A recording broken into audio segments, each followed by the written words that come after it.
Adani Maharashtra premier लीगचा qualifier two काय match झाली आहे अप्रतिम. रायगड रॉयल्स विरुद्ध पुणेरी बाप्पा. पुणेरी बाप्पा क्वालिफायर 1 मध्ये हरले होते, तर एलिमिनेटर मॅचमध्ये रायगड रॉयल्सने विजय मिळवला होता. या दोन टीम्समधली ही मॅच चुरशीची होणार ही अपेक्षा होती आणि तसंच झालं. पुणेरी बाप्पा टीमचा कॅप्टन यश क्षीरसागरनी टॉस जिंकला आणि रायगड रॉयल्सला बॅटिंगला बोलावलं.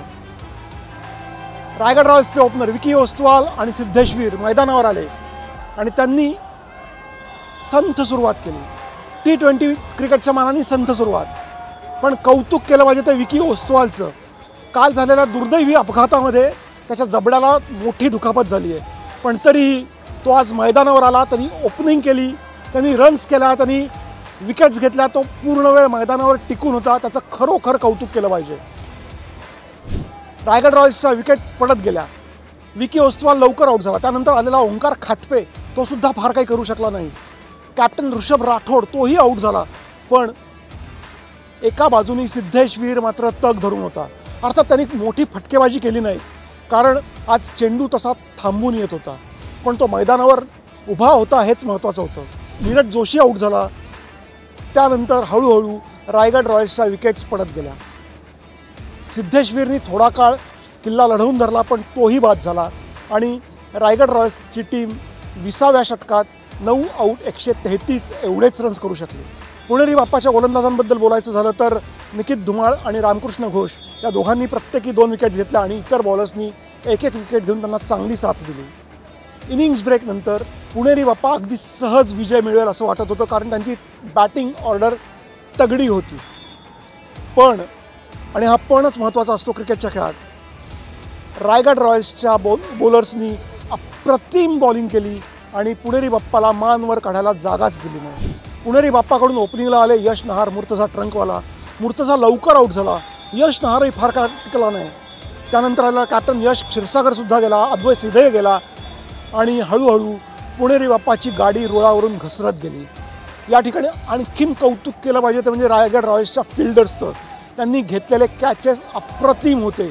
नीरज जोशी, हर्ष मोगाविरा यांनी घेतलेले कॅचेस लाजवाब होते. त्यांनी एक चांगला रनआउटसुद्धा केला आणि त्याचबरोबर रायगड रॉयल्सच्या बॉलर्सनी अप्रतिम गोलंदाजी केली आहे. विकी ओस्तवाल, मी आधी सांगितलं त्याप्रमाणे, त्यांनी 2 विकेट्स घेतल्या. जबड्याला मोठी दुखापत झाली असूनसुद्धा तो सलग दुसरा सामना खेळत होता आणि त्यांनी अप्रतिम गोलंदाजी केली. त्याला साथ दिली तो 17 वर्षाचा शुभम कदम. त्या मुलांनी जी काय आज बॉलिंग केली आहे त्याला तोड नाही. त्यांनी विशेषतः गुगलीवर काढलेला रामकृष्ण घोषचा बळी, त्याची काढलेली विकेट, तो बोल्ड केवळ बघण्यासारखा होता. पुणेरी बाप्पाच्या विकेट्स पडत होत्या, पण सूरज शिंदे जोपर्यंत मैदानावर आहे तोपर्यंत त्यांच्या आशा पल्लवित होत्या. पण सूरज शिंदेने काही षटकार देखील मारले. अप्रतिम बॅटिंग तो करत होता, पण त्यांनी मारलेला एक सणसणीत फटका नीरज जोशींनी बाउंड्री लाईनवर अप्रतिमरित्या झेल त्याचा पकडला आणि त्याला तंबूत पाठवलं.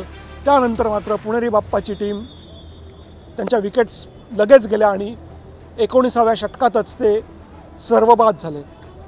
या मॅचमध्ये रायगड रॉयल्सनी 25 रन्सनी विजय मिळवला आणि या महत्त्वाच्या विजयानंतर ते आता अदानी MPLच्या फायनल्समध्ये गेले आहेत आणि तिथे उद्या त्यांचा सामना होणार आहे, तो म्हणजे ईगल नाशिक टायटन्सची. 2 चांगल्या तुल्यबळ संघांमधली ही लढत उद्याची प्रेक्षणीय होणार आहे, यामध्ये काहीच शंका नाही. उद्याचा हा सामना, या टुर्नामेंटमधला हा शेवटचा सामना मी आपल्यासाठी घेऊन येतो आहे लाईव्हकास्ट चॅनलवर. त्यामुळे लाईक करा, शेअर करा, सबस्क्राईब करा आणि हो, उद्याच्या या सामन्याबद्दल आपल्या मित्रांना सांगायला विसरू नका.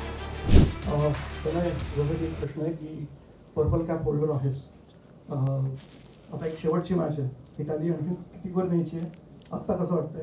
हा तुझ्यासाठीचा एक प्रश्न आणि I have one question for you. नाही, असं काही मी सगळ्यांना तेच सांगतो, डिसाईड नाही की एवढे विकेट्स घ्यायचे, असं घ्यायचे. सगळे मला सांगतात 5 घे हे, पण तसं नाही. माझं एकच टार्गेट आहे, चांगली बॉलिंग करायची. बॉलिंग चांगली गेली की आपोआप प्रेशरमध्ये आले बॅट्समॅन विकेट भेटणारच आहे तुम्हाला. तर तेच आहे, गुड एरियाज. जेव्हा कॅप्टनला पाहिजे तेव्हा मी टाकू शकतो, मला काहीच प्रॉब्लेम नाही आहे. आणि मेन कॅप्टनचं एवढं बिलीफ आहे, एवढं सगळ्यांचं कोचिंग स्टाफचं माझ्यावर बिलीफ आहे. आम्हाला स्टार्टिंगपासून सांगितलं की we are the best bowling unit of this tournament, best bowling unit. And I guess we are showing that we are the best bowling unit as far as the MPL is concerned right now. Rishabh best bowling युनिटचा उल्लेख करतोय. आत्ता स्क्वॉडमध्ये एक bowler असा आहे की ज्याने महाराष्ट्रामध्ये सगळ्यात जास्त विकेट्स घेतल्या आहेत मागच्या सीझनमध्ये, but he is not in the playing 11. त्याला टीम बाहेर ठेवून शुभम सारख्या रुकीला टीममध्ये इन करणं हे किती अवघड आहे किंवा किती हार्ड डिसिजन आहे? Actually, it's a very good question. It's a very difficult, choice to make. Actually, more than a teammate, he's a very, very close friend as well since childhood. I've seen him grow. तो महाराष्ट्राचा best bowler आहे त्याचं कारण त्याचं character आहे मागे. त्यांनी खूप हार्डवर्क केलं आहे. He knows he is earn that spot. That does not sitting out in the extras does not define him as a player. And he knows that. जर तुम्ही बघितलं, मला वाटतं आहे त्याचे एफर्ट्स ऑफ द फील्ड तो कमीत कमी 20दा आतमध्ये येऊन बाहेर गेले असतील. त्यांनी या 2 मीटिंग घेतली आहे. त्याची involvement is like someone in the playing 11.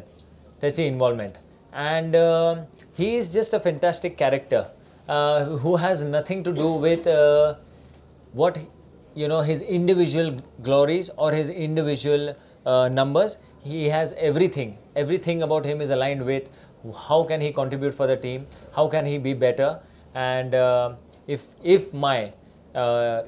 anyone who's replacing me is doing better, I'm really happy for him. In fact, जेव्हा शुभमचा डेब्यू होतं, every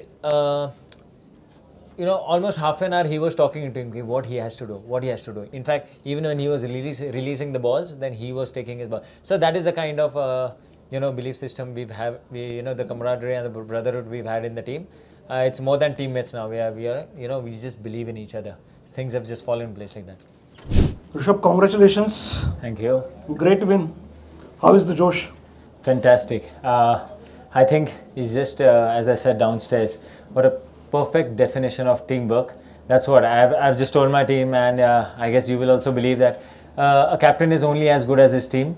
So I'm just so proud of the character and the ownership my teammates have shown. Everyone is just fighting in the dugout. I want to be the hero today. And such wins, only such character can get us through the line.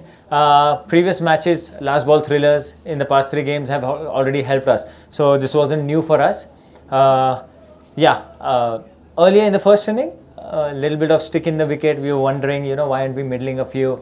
But then we figured out, the wicket was sticking bit, and it just persisted through the second innings as well. So Shubham and Vicky just made sure that, we could keep them tight in the middle overs. And Tanay and Nikhil, as you can see, they're always chipping in the wickets. And fantastic fielding, which you would say, which was due actually in the past few games.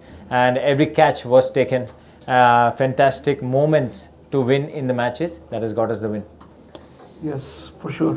2 बॉलर्सबद्दल तू बोललास आता, विकी आणि Shubham. विकीचा performance कालचा आपण बघितला. आजही तो ज्या पद्धतीने खेळला, एवढं लागला असून सुद्धा, आणि शुभम सारखा 17 वर्षाचा मुलगा असा परफॉर्म करतो. या टुर्नामेंटमध्ये थ्रू आउट तो कन्सिस्टंटली बॉलिंग करतोय. या दोघांच्याही परफॉर्मन्सबद्दल ओव्हरऑल टुर्नामेंटमधला काय सांगशील? Yeah. See, we don't really regret that we bought Shubham late in the tournament. Should have got him earlier. It's nothing like that. Actually, it worked. It's a blessing in disguise that not the opponents don't know him much, and we have him in the playoffs. And opponents are still kind of reading his airspeed and his skill. Actually, if you see, he has no baggage of the reputation of the players. So all he's doing is just what he knows. It's working for us, it's working for the team, working for him. I'm really happy for him, and he's got a fantastic partner in the form of Vicky Oswal. So bowling in tandem, that bowling partnership gets us the wickets.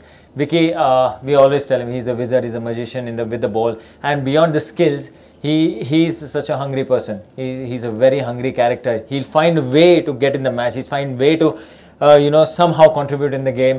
As you've seen, he's got some stitches yesterday, but still he's just managed to rest it out half a day, and then he's making a difference here as well. Yash, hard luck. टुर्नामेंटमध्ये खूप चांगली कामगिरी करून आज unfortunately थांबायला लागतं. NPL season 3च्या काय भावना आहेत, काय सांगशील? जसं तुम्ही बोलले की टुर्नामेंटमध्ये आम्ही चांगलं खेळलो आहे, नो डाऊट. आणि लास्ट इयर आम्ही 6th एंड केला होता टुर्नामेंट, तर यावेळी टॉप 2मध्ये होतो. होप्स पण हाय होत्या, ऑप्शन पण चांगलं गेलं होतं. तर मला वाटतं आहे की ऑफकोर्स डिसअपॉइंटिंग आहे अशा मॅचला बाहेर पडणं, बट मला वाटतं आहे की ओव्हरऑल आम्ही सीझन बघायला गेलो तर आमच्या बऱ्याचशा पॉझिटिव्स पण आहेत. बरेच प्लेयरनी चांगलं केलं आहे. बरेचसे न्यू फेसेस आम्हाला मिळाले. ओपनिंगपासनं तर डेथपर्यंत बॉलर्स चांगलं केलं, बॅट्समननी चांगलं केलं. मला वाटतं बनआउट 1-2 मॅच आमच्या खराब गेल्या, त्या जरा चुकीच्या मॅचेसला गेल्या. But it is fine, sport आहे, होत राहतं, इट्स ओके. यश, पुणेरी बाप्पाची या टुर्नामेंटमधली सगळ्यात चांगली खेळी काय होती? म्हणजे यश असेल, मुर्तजा असेल, त्यांच्या हाफ सेंचुरीज म्हण किंवा निकितने घेतलेल्या 5 विकेट किंवा अद्वय आणि रामकृष्णाने केलेली partnership. What is the best movement किंवा याच्यापेक्षा वेगळं काही असेल तर? आय फील रामू आणि अद्वैनी केलेली पार्टनरशिप आउट ऑफ नोवेअर त्यांनी आम्हाला मॅच जिंकवली. आणि मला वाटतं की त्या मॅचनंतर आमचा पण नाही सगळ्यांचा बिलीफ झाला होता की या टीमकडे खूप डीप आहे बॅटिंग. आणि जिकडनं ती मॅच आम्ही जिंकलो, जसा मॉरल आमचा वाढला और चेंज झाला, तर आय गेस की तो मुवमेंट होता जो या टुर्नामेंटमधला पीक म्हणू शकतो आम्ही, आमच्यासाठी होता. तर असे मुवमेंट्स अजून बरेच होते. मला वाटतं सूरजची एक 12 बॉल 40चा एक इनिंग होता. तर असे बरेचसे मुवमेंट्स आले. बट मला वाटतं की we were not that consistent with those movements. अजून परफॉर्मन्स डिलिव्हर करू शकले असते और अदर कपॅसिटी असलेले प्लेयर्स आमच्याकडे होते की ज्यांनी अजून बेटर करू शकले असते और अदर या स्टेजवरती अजून कन्सिस्टंटली करू शकले असते, इन्क्लुडिंग मायसेल्फ. अजून पण बरेच लोक होते की we had uh opportunities but पूर्णपणे जस्टिस आम्ही नाही करू शकलो. तर लेट्स सी, जेव्हा जेव्हा ऑपॉर्च्युनिटी पुढच्या वेळी मिळतील थोडं शिकूनच अजून बेटर करायचं ट्राय, बाकी काही.